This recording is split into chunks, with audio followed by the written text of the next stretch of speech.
Up north in Nashville. There he is, smiling Ronnie McCoury. Yay! How you all doing? Doing great, man. So good to see you. How are you doing? I'm doing fine tonight. Yeah, you said the power's off, but it's back on now. Back on. Yep. Yeah, man. How's Brother David doing over there? Well, I was doing great until you joined in, ruined everything. Y'all are well acquainted from down on through the years. Yeah. Yes, we are. Yes. You know, one of the things I was curious, to hear about was kind of, I know y'all shared a special connection in the sense that you played the first gig with both of your bands like on the same day, like same festival. Was that 1981? Is that right? Am I making that up? Like, is that a thing? Well, yeah. What that is about is I had been playing some shows with the Johnson Envoys, but not on a full-time commitment. But my very first show as a full-time member was at the same show where Ronnie had joined his dad's band as a full-time member. That's right. Yeah, that's so special. Must have been something cool happening in the stars. And yeah. The mandolins lined up. Yeah, totally. I'm just curious, Ronnie, if you might, describe kind of the musical culture and like the energy of like the late 70s and early 80s. Like what did it feel like to be participating in the music? And maybe like in a way, if there's a, because eras pass and things change, and that's just the way of things. But I remember just a certain, of course, when you're a young person, maybe things seem kind of rose-colored glass. But I remember like some of the festival energy of the early 80s was really special. I'd just be curious to hear you kind of talk about the festival and picking culture in those years. Well, I guess of course I grew up in the 70s, but I didn't really play music much. It wasn't until about 1981 that I joined my dad. I was 14, and back then my dad had already had a band since 1967, so he had a pretty good name, pretty good following. He'd been quite a few places, and but back then we would play festivals for usually 2 or 3 days, same place. Yeah. And you could really, and most of the bands did. So you hung out with everybody, Yeah. It was more of a big family. It felt like, to get into that umbrella. Now, I grew up in the music. I grew up around everybody, but, it's a little different once you're playing. And, Yeah. And you get to see these guys play, and you're learning. And probably the greatest thing for me was being able to watch, see how somebody was doing a certain lick or the way that they're holding their hands. Well, that just can pick you up and move you ahead pretty quick, Yeah. I was very fortunate to have my dad who showed me how to hold a pick. Some people don't really learn that for a long time, correct way to hold a pick. Or, he told me right when I started to keep my wrists loose as a dish rag. Yeah. So that always helped me to keep that in my mind, That's funny you say that, because I always tell people your dad hold the pick the wrong way. And that explains your problem.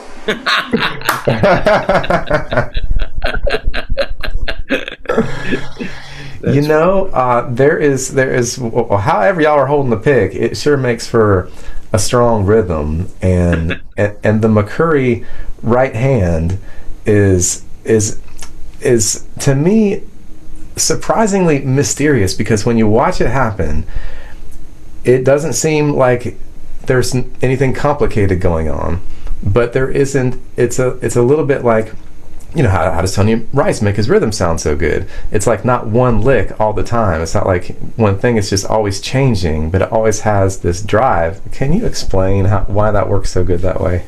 Boy, it's very hard for me to explain something done from the beginning, Yeah. and just I don't think my dad even told me that my dad was never one to push anything on us.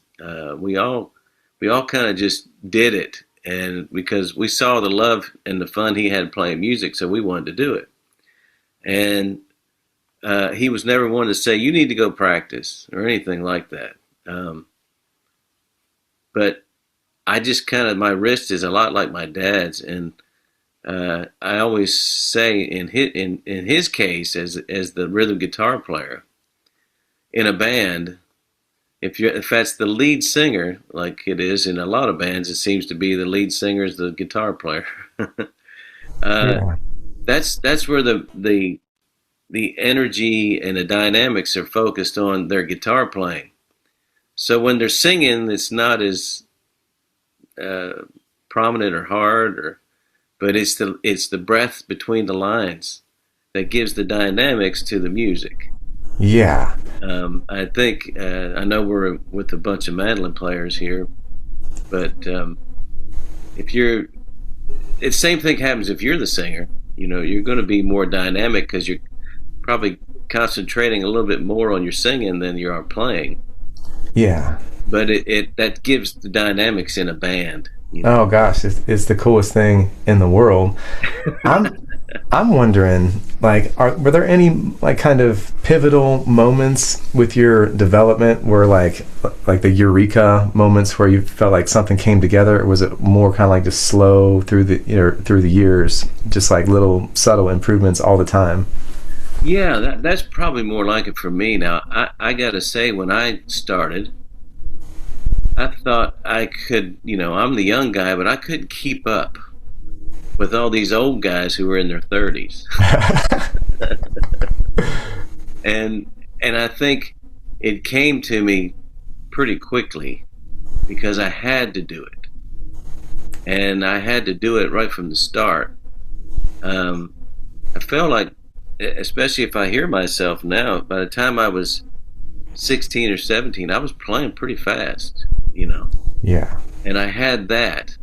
Some of the hardest things for me when I started was the mid-tempo playing. Mm.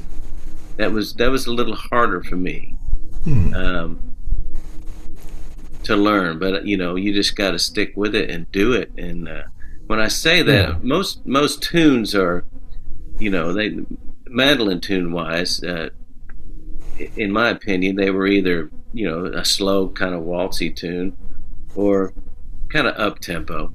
The mid-tempo stuff would be like tunes to me that were not necessarily tunes, but playing a solo for a bluegrass song. Mm-hmm. The mid-tempo stuff, especially when you're capoed up in B flat and B, those things. Took me a little bit to learn. Yeah, what's pinging on my radar, one of my favorite things because I aim to teach like different kinds of tremolo. You just got your I call these 16th notes, when you just feel like,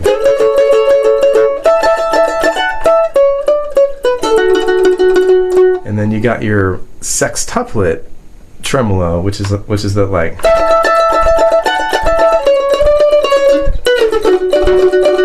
And I hear you do that a lot in that mid-tempo thing, and I point people to it. Some be like, can you give me an example of like that sextuplet, triplet thing that you're doing, which is not like the spastic, it's just smoother. And to me, I really picked that up out of your playing, and I was just curious, how did that evolve? Was it just kind of totally natural thing? Yeah, I guess so, because once again, I was able to be around guys like Bobby Osborne and Jesse McReynolds, these guys that started this kind of mandolin playing we're playing, and Bill Monroe. Yeah. And then the next generation guys like Frank Wakefield. And I could listen to those guys. Now, Bobby may not have done as much tremolo, but he was a single string type of guy that changed so much to me, that's the beginning of so many different styles. You know, from a lot of people, Doyle Lawson and that kind of thing. It kind of goes back there, you know. Yeah. Jesse was the hardest guy that not many people can emulate. Yeah, he was on his own island. And you know, I had a chance to do a record called the Bluegrass Mandolin Extravaganza. Yes. And amazing. I got these guys together, and they all pretty much kind of bowed to Jesse. It was really something to see that. Yeah. Including Bobby Osborne, who was just right at the same age. They all praised Jesse because he did something so different. Yeah. And it was nice to see. But when the tremolo, you know, there's been a lot of great tremolo players, you know. Even some of the guys that don't get a lot of credit, like Buzz Busby. Oh my gosh, he had a lightning tremolo. He totally spastic. He had the lightning tremolo. Yeah. But, so, you know, I was lucky to be around all these guys, including the guy up here in the corner that like I said, we started on the same day at that festival, and he kind of took me under his wing, you know. And I hear so many like wonderful influences in your playing, and what would you say were a couple of like, you know, musical mandolin ideas that you felt like, you know, you got a good influence with David? Man, he played so clean and could play. He was playing. Well, let's see, he was probably about 24, maybe, when I met David, and he could really play so clean. I still can't play as clean as he does, but and the Monroe style that he was playing at that point, you know, not many people were trying to do that. And it was, and play fast. He could play fast. Well, I know that you had such a special relationship with Bill. Was there anything like, you know, that he shared with you that kind of, you know, was especially meaningful? Well, he was a guy that usually didn't break anything down. He just he just taught you by being in front of him, you know. But I would play some tunes for him. I was lucky enough to be around him and play his mandolin, and when I would play a certain tune, you know, of course I was playing his tunes for him. Mainly. No pressure. But he liked that, you know. He liked to hear his tunes played. And I don't know. I just watching him was the best thing for me. I started in '81. We moved to Nashville in '92, and that's when I did see Bill Monroe through the '80s, of course, at festivals. But it was '92, and he passed in '96, and I did get to spend time with him at his house and in picking parties here, you know, in Nashville. And but you know, he was a quiet man.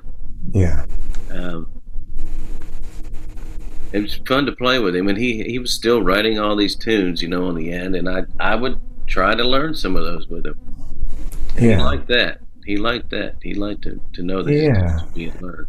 To me, when I think about like what Bill accomplished, you know, I look at a lot of that in like spiritual terms, like, you know, for better or worse, he was a human, you know, balanced equation, and you know, the devils and the angels and all that. But he opened up, or he was in touch with something that was universal, and then so much of that came through. I was wondering if you had any, you know, thought about like how that kind of thing works with these amazing, like iconic, magnetic people, souls like Bill Monroe, like your pops, like all this spiritual gravity. Somehow they're able to like galvanize communities and like generations of people. and like lead people to understand the joy and the healing power of the music. Do you think about it like in terms of that? I'm not trying to get too esoteric with it, but it's just such a rare thing, once in a generation, once in 100 years, type thing. These people lead the musical community so strongly. It is. It's amazing to me. When I was young and I mean, Bill Monroe walked on water. Yeah. I mean, I was, and when I was around him, I wanted to be around him. Yeah. I wanted to feel that, Yeah. But my dad had been with him and told me a lot of things, even though he was there 1 year, which doesn't seem very long. It was quite a year. But he, there's guys like that and Earl Scruggs. I mean, they just changed the face of this music. But I don't, and I see it with my dad.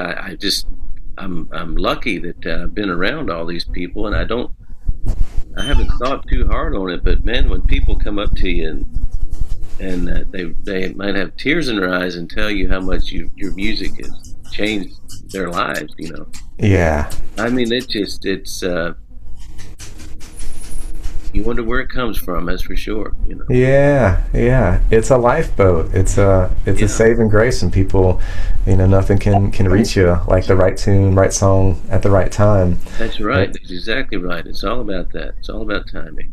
It's mysterious, and but it's like it seems like Monroe with this like kind of mentor, like passing it down to your dad and Peter and everybody, all the different ones. It's and that he was so quiet, like you say. You can just kind of like imagine what he might have been thinking about, like this force that's flowing through him that he's like imparting to like everybody else to help light their fires, and just how long it has all lasted. It's just well, it's amazing that this boy that had such a troubled life as a child, yeah, becomes one of the Elvis records one of his songs. I mean, that's a man that touched the universe too, man. I was like, and through Bill Monroe. Yeah, he was a step for Elvis, Yeah. I mean, that kind of stuff, it's pretty wild. Then you get the influences. I've got to tell you guys this. This is a story, if you don't mind.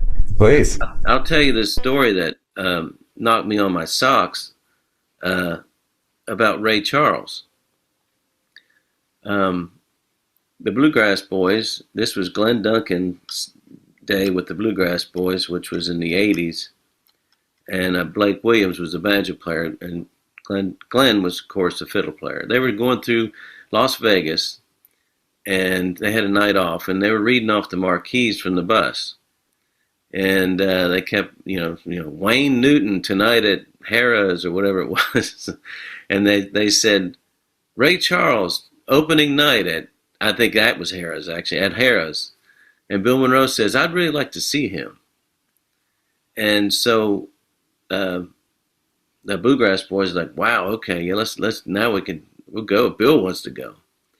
So they pull in, they go into Harrah's, and the show's already playing, it's already going. And they meet a guy, and the Bluegrass Boys say, Bill Monroe from the Grand Ole Opry, Country Music Hall of Fame, would like to see Ray Charles tonight. And the guy says, okay, I'll be right back. And he's gone. And he comes back and he lifts this velvet rope up and says, follow me. And they walk straight to the back, the green room, the back of the stage. And the show ends and they can hear the clapping, And the doorway opens and it's a long hallway. And this guy has Ray on his arm. And he's coming back the long hallway to the green room.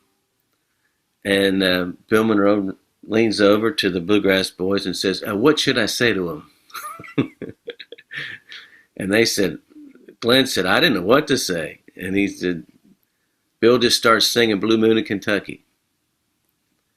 And Ray Charles lets go of his handler's arm, and he starts walking fast and faster and faster. And he goes right up to Bill Monroe. He follows his voice, and he grabs him and gives him the Ray rock, Oh. And he said, "Bill Monroe, I haven't heard that voice in so many years." Wow. He said, "It's good to see you too, Ray." And he said, "This is my fiddle man, Glenn Duncan, and my banjo man, Blake Williams." Wow. And Ray says, "I want you boys to know that Bill Monroe put me on his stage when no one would have a thing to do with me when I was a boy." Wow. And I that knocked me on my socks. Yeah. And it was in, I guess he went to school, in a blind school around Atlanta, I believe, and he was trying to play some music, and Bill Monroe had his tent show. Wow. And he had him on stage. Wow. The tent show. That is so cool. Ray never forgot it. Of course, Ray recorded Blue Moon of Kentucky too. But. Oh, I didn't know that. Yeah. That is so cool. Yeah, the influence was heavy, Yeah, absolutely. And that Bill's ears were so, big, being able to hear, the world was different in those days. It was a different age, with segregation and all that. Total segregation in the South. And like the Delmores, I know they brought some good blues onto the Opry, but Bill Monroe really came with the blues, too, and drawing that influence from, I guess, New Orleans and wherever he was getting it. Yeah. All those different places to kind of bridge the race divide in a good way. Of course, he'd play something bluesy, and then he'd play something old timey, kind of getting everybody happy there, and all that. There's the same story about Chuck Berry playing. Yeah. Loved Bill Monroe. Loved listening to Bill Monroe's.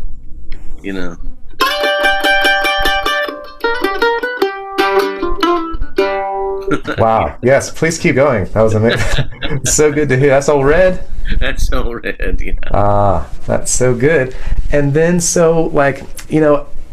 I think I was a little late to it took me a long time to understand how big of an influence Dog was on you. And yeah. How would you describe how his mechanics and kind of creative aesthetics began to merge with all of your other mandolin influences? Well, I really liked Frank Wakefield a lot. And one time when I was probably 15 or so, my dad got a box in the mail of these albums. And one of them was Early Dog, which was a record that David had of half of it was a live show that they did in Troy, New York, and my dad played and my Uncle Jerry played the bass. That was half the side of the record's called Early Dog. And the other side were tunes that David had been doing in the 60s. And I could hear a lot of Frank influence, but I could hear other stuff, and he was playing so incredibly well. Yeah. And it pulled me in. But along with that album, he had sent his very first quintet album. Yeah. And another one, which was Dog 80. And I had never heard a mandolin played like that before. The only thing that I will say this, I stayed the night with David at his parents' house in Washington, D.C. And your parents weren't home, David, and the boy had a big Victorian house, and we came in, and it was by the time we got to the house, it was pretty dark out, and it was getting late, and David said, "Your room's upstairs." So we went upstairs, and I said, I said, I kind of like listening to music to go to bed. That was my thing. I'd put an album on and play the side, and I'd usually be asleep. And he had this record. He said, "You ever heard of this guy?" And it was Dave Apollon. I said, "No, I don't. Who is this?" Oh, he said, "Listen to this." And I have never heard anything like it in my life. Yeah. And that was basically around the same time that the Dog had sent these albums to me. And I was just blown away by these mandolin players. David said, "Here, put this on." And he said, "Oh, and by the way, the house is haunted. Good night." Sounds like classic David. The house is haunted. Good night. You were going through an awakening. You were at a vulnerable age, and I was making a point of being a bad influence on you. Well done. Yeah, Well that done. one. Blow the mind. But the dog became a big influence. I unfortunately never learned to read music, and just did everything by ear. And I never got into the Dave Apollon too much. I play the one tune, Russian. Oh yeah, Russian Rag. That's the coolest. Yeah, that one there. I love that one. I learned some of that, but David, in his music, he's such a great teacher. I finally got to meet David Grisman when I was probably about 18, and he would show me his tunes, and he wanted me to play the harmony to his tunes, so you have to learn the lead first. Yeah. He's such a great teacher. And would take his time, and boy, if you played one note wrong, he could always hear it. Stickler. Yeah, good. Look at that. It is. He's a great teacher, but he's another one that had all that influence. Bill Monroe to Frank. I mean, I listened to some really early stuff with him and Frank recently, and it's just amazing how close they are. Yeah, he was learning from Frank. I'll put it that way. I feel like there's such a polish to David Grisman's tone. I really hear that a lot in your playing, and you just make everything sound good. It's like, well, I can play those same things, and I've played a lot of them, but they don't sound that nice. Of course, the mandolin's gorgeous, but you can make any mandolin sound good. That tone thing is just, I think you brought like a wonderful like people that don't like bluegrass music can listen to that polish. And there's grit in there, and the good, all the stuff, and the earthy, and the hair, and the right stuff. But there's a polish to it that I think, really helped open up the population's ear to like the beauty of Monroe style. Because again, it's like some people, like I remember Charlie Cushman, Bill Monroe and sushi, a little raw for my taste.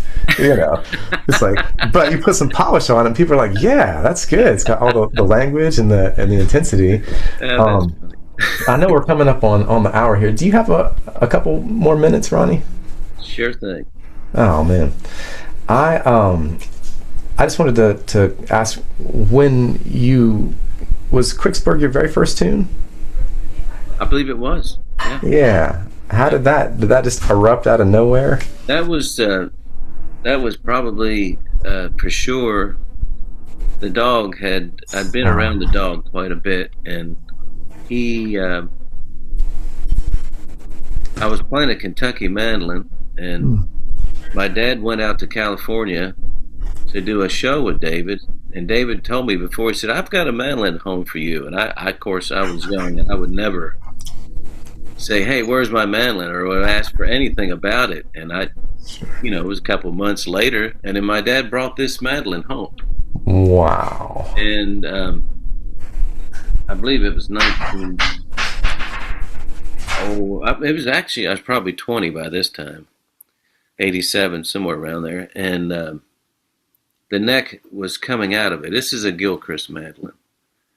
And this neck joint right here, this button, it was coming out. The neck was coming out, and the button would not.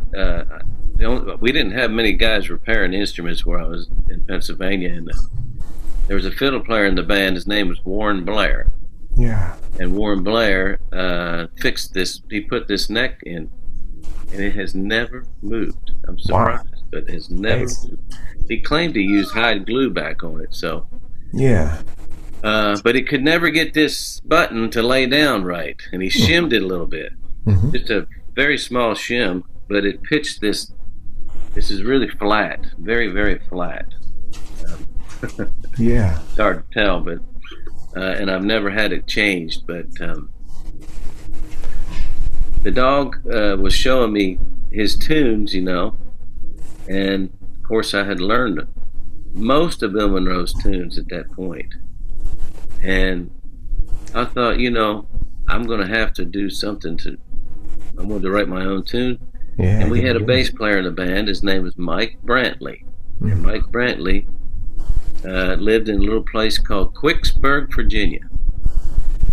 And it's around Newmarket, Virginia, for anybody that lives in that area. And we'd have to stop down there and pick him up on a lot of times. And I would go stay there some weekends. There was another fella named Pete Ross he lived with, and he was a great guitar builder, a great fella, and Wyatt Rice would stay with him.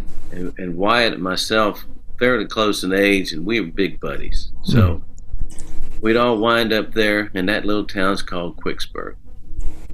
So that's my first tune I named after that little place. Do you remember where you were when it came to you? Yeah, I was in an apartment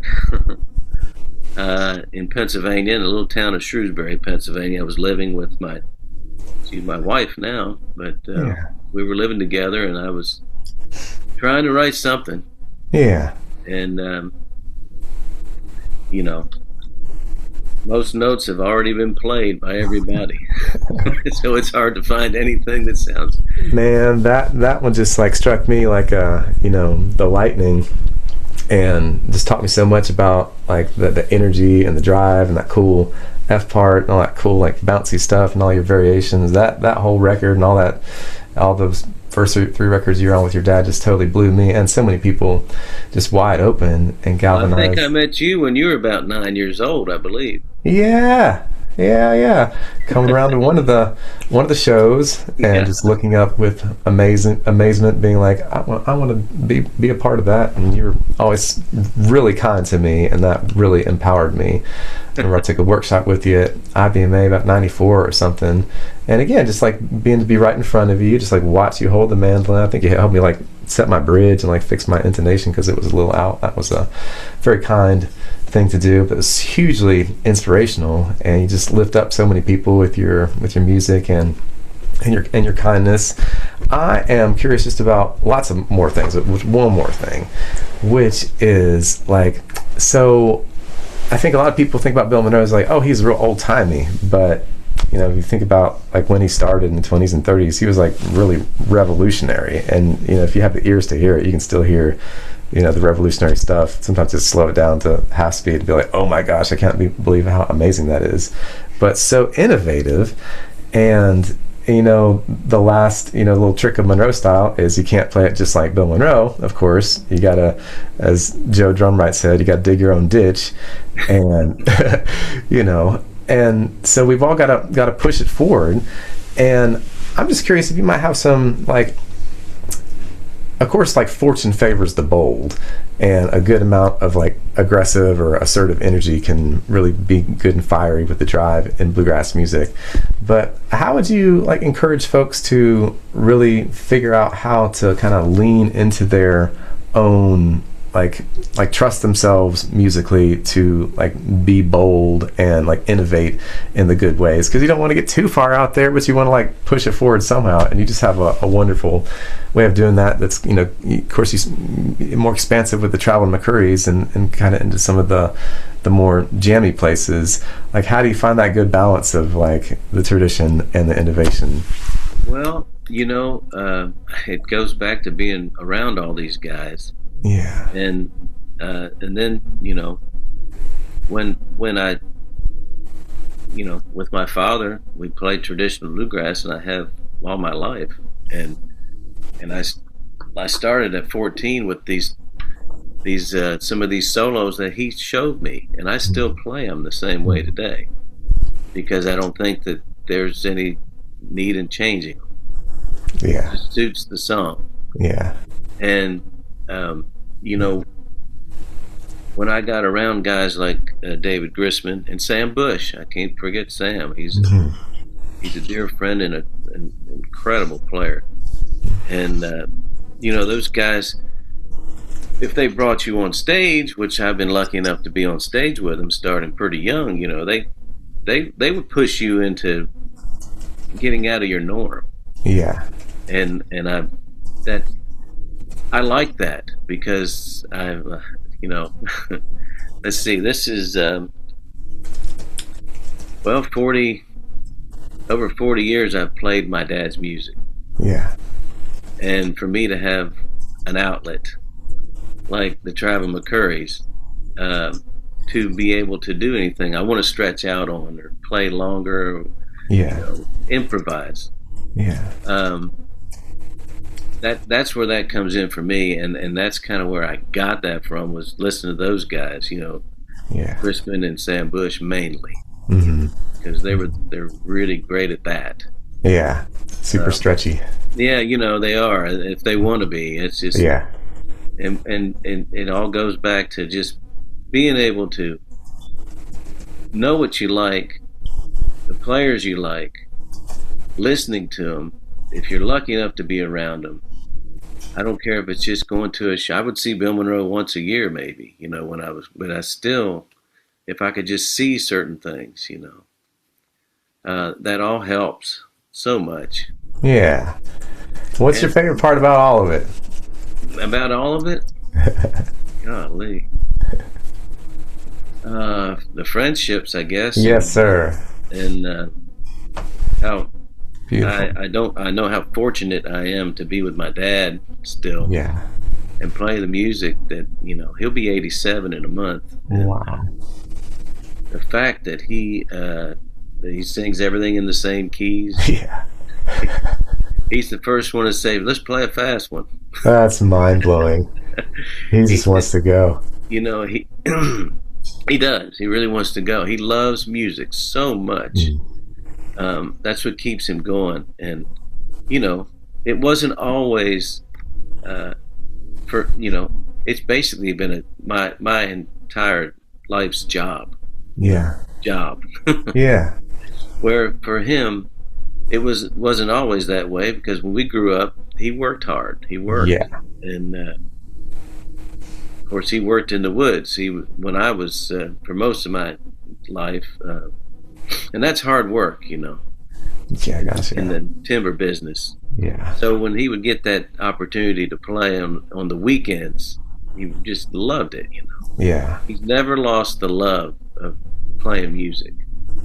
That's so powerful, and people, it's so inspiring. I think everybody here that plays loves it.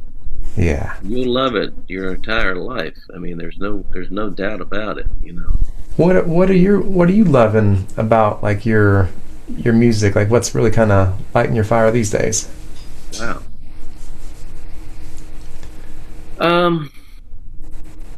Geez. I don't know. I've got the best of everything. Yeah. You know, I get to still play with my dad and your son and my son. Yeah. You know? That's so amazing. And then we have the Travel McCourys. I have the greatest outlet, you know, of playing music, and you know, I don't take anything for granted. That's the one. I certainly love it, and I like to write songs now. You know, yeah. I'm not a great songwriter, but I do like to do it. You know. What do you like writing about? Oh, just anything. Just when you get with somebody, and yeah, you know, I don't write a whole lot by myself. When you get with somebody, you can bounce something off of them. You know. Yeah. I do write ideas down. You know, and then I come with an idea. You know, it's fun. It's something that's a little different. You know, but. Now, I just recently started a record with my son playing instrumental. Cool. We just did about a week ago or 2 weeks ago. Awesome. So, he is so good. He just keeps getting better, man. And he's a good player.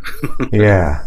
Yeah, I love that so much. He started when he was just a little guy, you know. He was 3 or 4 and had a guitar, and he never put it down. Now, he comes from a little different way of learning than me, because he was in you know, jazz band. Yeah. So he's got a lot more. He knows them expensive chords.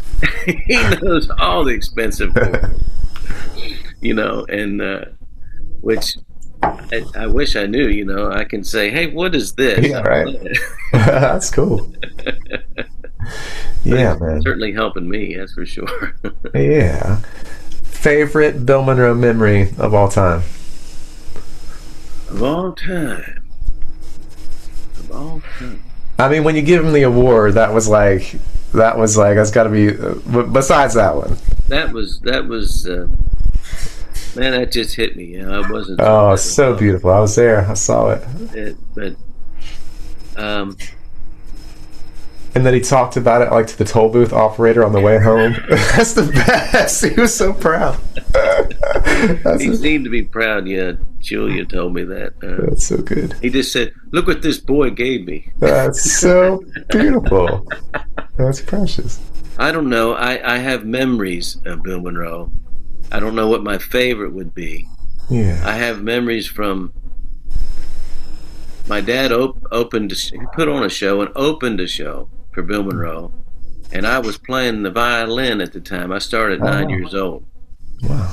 And I was 9, and he came to our house, and we have an old home movie of them, the Bluegrass Boys, at the house. Whoa. My mother would make dinner. Huh. And then we're out in the yard, and for some reason it wasn't my brother and it wasn't my sister, but it was me.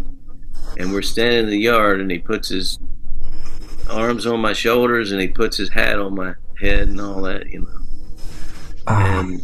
And then, 1981, May 28th is the day that I met and played with David.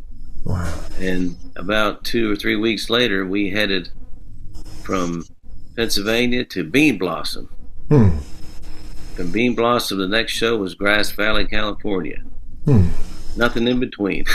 Yeah, wow. It didn't matter to me. I was 14. I could ride and go. I loved it. Yeah. But we went to Bean Blossom. And back then they had an old stage, and I was peeking out the side of the stage watching Bill. And it was Sunday. And it was 10 days. That festival was 10 days. Wow. And Sunday lunchtime, Bill said, let's go to town and have lunch to my dad. So we went into Nashville, Indiana, and we went to a little diner there, and we ate, and Bill sat beside me. He said, us mandolin players got to stick together. Wow, I love it. And then the bill came, and he said, you give it to him. And I was 14, and I might have had $5 in my pocket. Did you know that he was kidding, or was it unclear in a I good did way? that first. Yeah.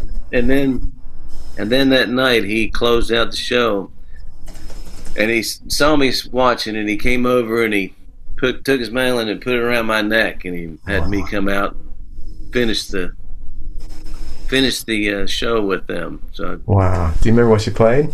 Yeah, it was a medley. It was like a bunch of stuff in B.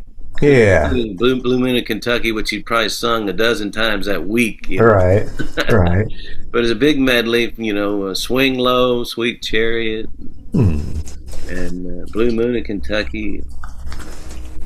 And then he did that to me again, a couple times when we went to Bean Blossom. It's really great to be able to do that with him. And then all the way up to the end, I went and saw him, and he was, by this time they put him in a nursing home, and he couldn't really speak, And my dad and myself and my mother went to his room, and they had a Life and Times of Bill Monroe playing on a TV at the end of his bed. And I played. He was just kind of nodding out, and the nurse would say, "Now you got to stay awake. You got company here, And I played a bunch of his tunes on the mandolin. Beautiful. And that was kind of just a way to say goodbye, I guess. Yeah. That was a lot of my Bill Monroe memories. I'm glad you mentioned your mom, because I don't know her. I mean, I've spoken to her, but I just have so much respect for her, and like her behind the scenes, like being the rock, in the She totally family is. and the business. Although she did let me go with David McLaughlin for a week. To the haunted castle. She knew you were in good hands there. Ronnie, before we let you go, would you play us a little something? Anything you like. Your favorite one, whichever one it is. I don't have a favorite. I don't even know what it's like. Golly. I'm not too warmed up. Anybody got anything they wanted to hear? Let's see. Yeah, if anybody's got a request, throw your hand up. Yeah? Southern Flavor. There you go. Good one, Diane. Oh, do I know Southern Flavor? I don't know if I know that.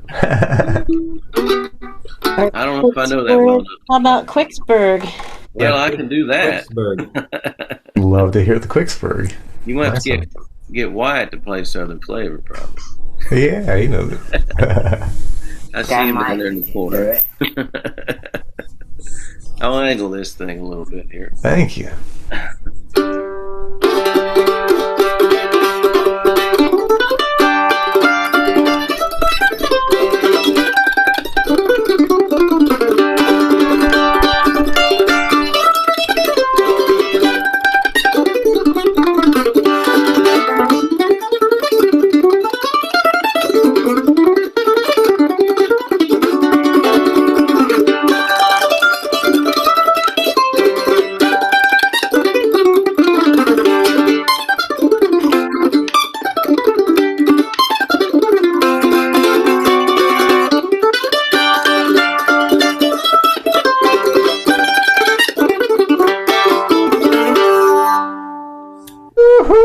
Yeah.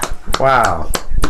The tone is just so amazing, and it has meant so much for me down through the years, just to hear your creativity and just appreciate your friendship and your kindness and empowering me and so many people coming up in the community. Man, thank you so much for spending this time with us. We love you. Thank you, man. I have a quick question before you go. Yeah. Would you mind sticking around for just a few minutes, Ronnie? I got a question, something you might want to see. And Christopher, could you unmute everybody? And can everybody turn on their video? Okay, let's see here. Sure thing. And I'm going to hand it over to Wyatt. Oh, let's see here. Hold on. I need to unmute everybody. Hold on. Let's take a second. Unmute. I have no idea what You can just unmute all participants. Well, I don't know how to do that. I tried to figure it out. That's right. Or everybody can unmute themselves, I guess. All right. So, wait, there we go. Okay. So, yeah. So, Where's David? David is up there. Oh, okay. Hi, Susie. This is It's okay. Oh, hey, Brooke. Hi. Hey, what's Where's that? Wyatt? All right, there's Wyatt. Right there. Okay. Here. All yours, man. Well, I was just gonna take a minute to say a few things about how special these workshops have been, and just Yeah. how much everybody, has got from them and enjoyed them. And I came to the first workshop when I was, I think, 10 years old, and I was so nervous to get up here and, play what I had learned that week, diving into the deep catalog, and just all the encouragement, from Chris and David and all the students, just has helped me so much in my journey to get to this point, and opened up so many special opportunities, like getting to play with Peter at the induction, and just, the Opry with you, Chris, and so many different things, and getting to know and pick with David so much. And it's just, there's just so much that we've all gotten from this, and we wanted to thank y'all for everything that you've done. Oh, that's so kind. Yes. Champito. Animatsa Iraku. Thank you. Muchas gracias, Got a little Champito. something for both of you, David, That's as really, well. what is going on here? What is this? See, we got, y'all can see that? It says it's a wait. I've not seen it. Oh, Lifetime Achievement Award for 3 years. 5 years. 5 years? 5 years. 5 years? Oh, yeah, it's 5 years. You got your glasses are over there. I better put them on. I need reading glasses now. Oh, he's got some. Middle attack there. Patience, love, humor, wisdom, boundless enthusiasm. That is so sweet. And creative mastery. Christopher Henry and David McLaughlin, presented by many appreciative students. December 18, 2025. Signed, Wyatt Ellis. That's so great. I love it. That's so thoughtful. Oh my goodness. What about that, cousin David? You got one too. Hey, we did it. Yeah. Yay. There we go. That is so cool. I appreciate that so much, buddy. Your entire careers have led up to this moment. I reckon so. Well, it's landing in a very meaningful way. Wyatt is such a superstar now. I bet you I could get $1,000 for this on eBay. That's a good idea. I already did. Don't bother. Well, I'm going to keep mine. No, I'll never sell. I'll never sell it now. If I can say something, I showed up at about the third class, and Wyatt was already teaching pretty much. I had to go after him every time, and I was like, what am I doing? But I am so overjoyed to learn from you guys, and I learned a lot from a guy named Wayne that's here tonight. Wainers. Except I called him Paul for like a month. Because that's what his Zoom says, yeah, Paul. Yeah. And Wayne has come up with something that I think you'll enjoy. Hey, now. I like we're passing the ball around here a little bit today. That's good. Yeah, Ronnie, it was so funny. When Wyatt first joined the workshop, he thought that David was a very talkative student. You might have heard that. I put Wayne on the spot, and I really owe him. So if I'm ever back in Ohio, I'm going to drive real fast through this. Hey, now. What's you got cooked up there, Wayne, Paul Wayne? Well, the great Bob Hope song, Thanks for the Memories. Oh, and my Kleenex out here. I've got 3 verses, and the first one is all of us participants, we had stressful afternoons practicing our tunes. What? This is good too while you're listening. What? Oh my gosh. The second verse talks about Chris and Red's aggression. They're very aggressive players. And that's covered by David's sweet suppression. All right. I love it already. And Wyatt in the back seat, sitting in on every lesson. The last part's all of us, including what Chris is doing right now. Nights without a dinner, we all were getting thinner. But we feasted on our love, and we all came out the winner. So here you go. I'll play a little bit of that melody just so you can hear, if in case somebody doesn't know it. Oh, this is so perfect. You got to turn your original sound on, buddy. I'm so sorry. I don't want to take up all your time with this. This is a gift from your students while he's figuring See, Wayne, this is why you never should have quit the workshop. You would have known all this. You would have had it. We're all rusty now. Well, while he's figuring that out. Okay, well, here's one. Hey, Chris, how about if I just sing it for you? Sing it. Yeah, please do. We didn't think this through.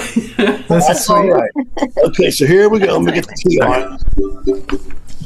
Thanks for the memories of stressful afternoons, practicing our tunes, for all our Monroe workshops, for oh so many moons. How lovely it was.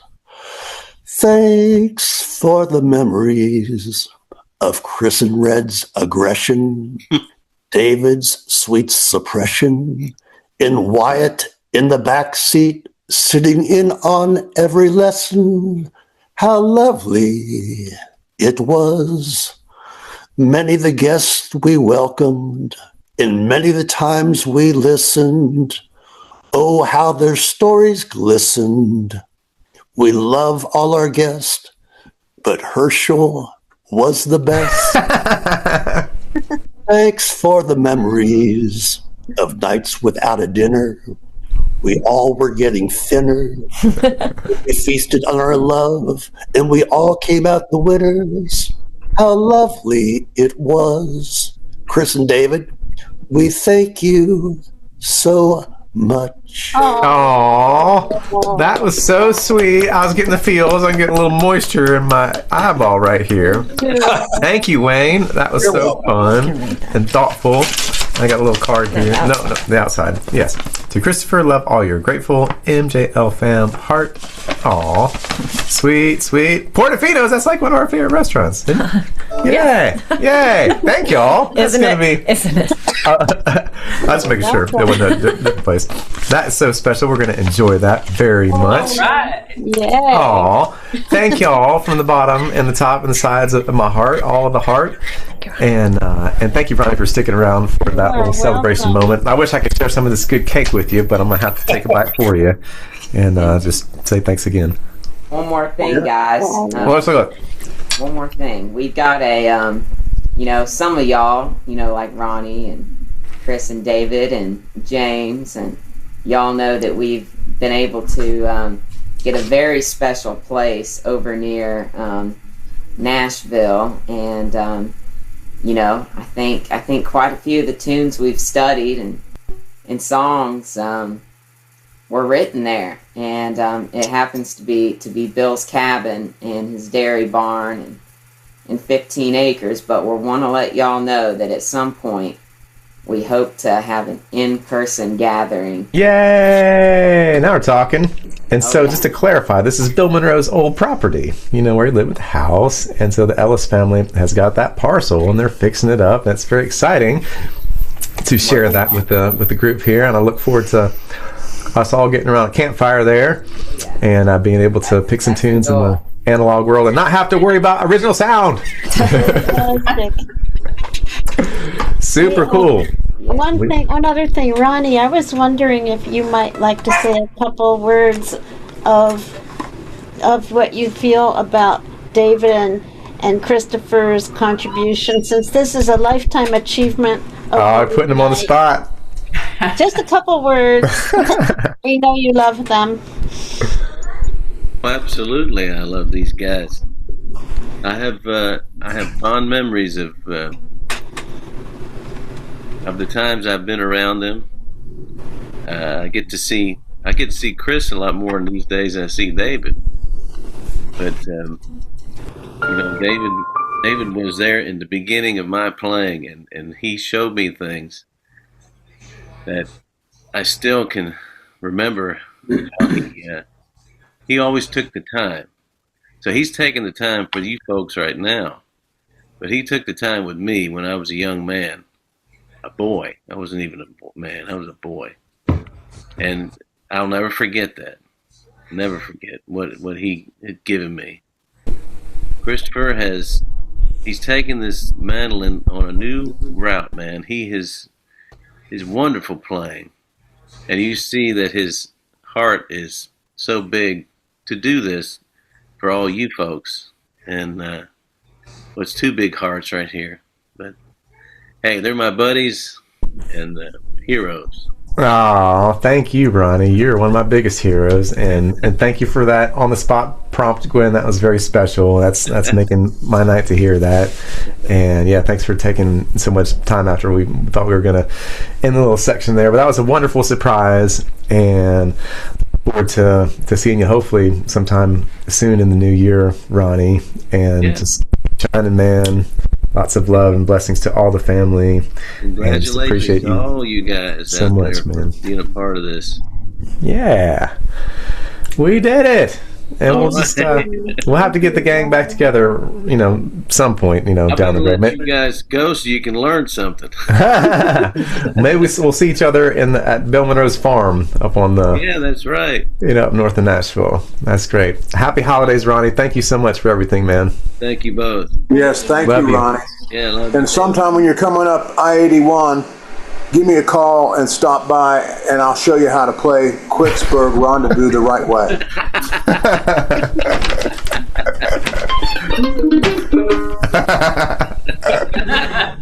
Perfect. Bye, guys. Thank you, Ronnie. See you, man. Night. Take care now. Oh my gosh, this cake is so Give your good. dad our love. Thank you. Yes. All the love to the McCourys. I Yeah. don't know what kind of cake that is, but I'm gonna need some more of it. I mean, there's plenty of it here, but it's go tiramisu. Yeah, that's fancy. It's good too.